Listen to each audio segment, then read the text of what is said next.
આ બે પ્રશ્નોમાં વિદ્યાર્થીઓ જવાબ લખવામાં મૂંઝાઈ જાય છે. આહાર શૃંખલા અને આહાર જાળ. આ જે બંને પ્રશ્નો છે એકદમ સિમ્પલ છે, કાંઈ છે નહીં. બે ગુણમાં કે પૂછતા હોય ને એના વિશે લખવાનું છે થોડું ઘણું. તો આહાર શૃંખલા એટલે શું કે દરેક સજીવ છે એ ખોરાક માટે બીજા સજીવ ઉપર આધાર રાખે છે, અને આ જે એકબીજા પર સજીવો આધાર રાખે છે ખોરાક માટે, એનાથી એક શૃંખલા એટલે કે ચેન બને છે આખી, અને જેને જ આપણે શું કહીએ છીએ, આહાર શૃંખલા કહીએ છીએ. ઉદાહરણમાં તમે ગમે તે ઉદાહરણ લખી શકો. આપણે આજુબાજુ ઘણી બધી વસ્તુઓ છે, ઘણા બધા પ્રાણીઓ એકબીજાને ખોરાક બનાવે છે. જેમ કે અહીંયા ઘાસ, સંસલું, શિયાળ, પછી એને સિંહ ખાઈ જાય એ રીતે છે.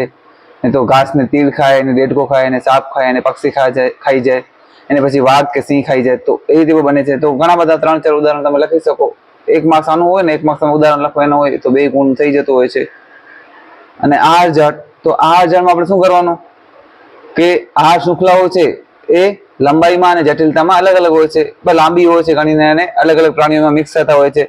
તો એક જ સજીવ છે, એક જ પ્રાણી છે, એ કોઈ એક જ સજીવ ઉપર આધાર નહીં રાખે, એક જ પ્રાણીને નહીં ખાય, અલગ અલગ પ્રાણીઓને ખોરાક બનાવશે.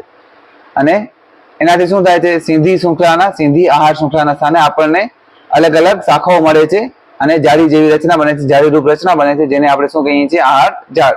તો સિંધી શૃંખલાના સ્થાને જાળી રૂપ રચના બને છે, જેને આપણે આહાર જાળ કહીએ છીએ, કારણ કે એક સજીવ છે એક જ સજીવને નહીં ખાય, પણ અલગ અલગ સજીવોને ખોરાક બનાવશે. તો આ શું છે, આહાર જાળ.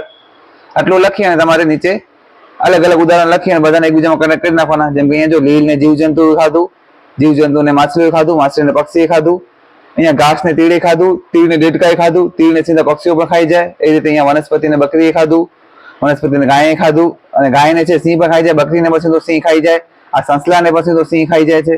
તો આ રીતે બધી આહાર શૃંખલાઓ એકબીજામાં કનેક્ટેડ છે. તો આ રીતે તમે આહાર શૃંખલા અને આહાર જાળ એ ગમે ઉદાહરણ લખી અને સમજાવી શકો છો. એકદમ સરળ છે.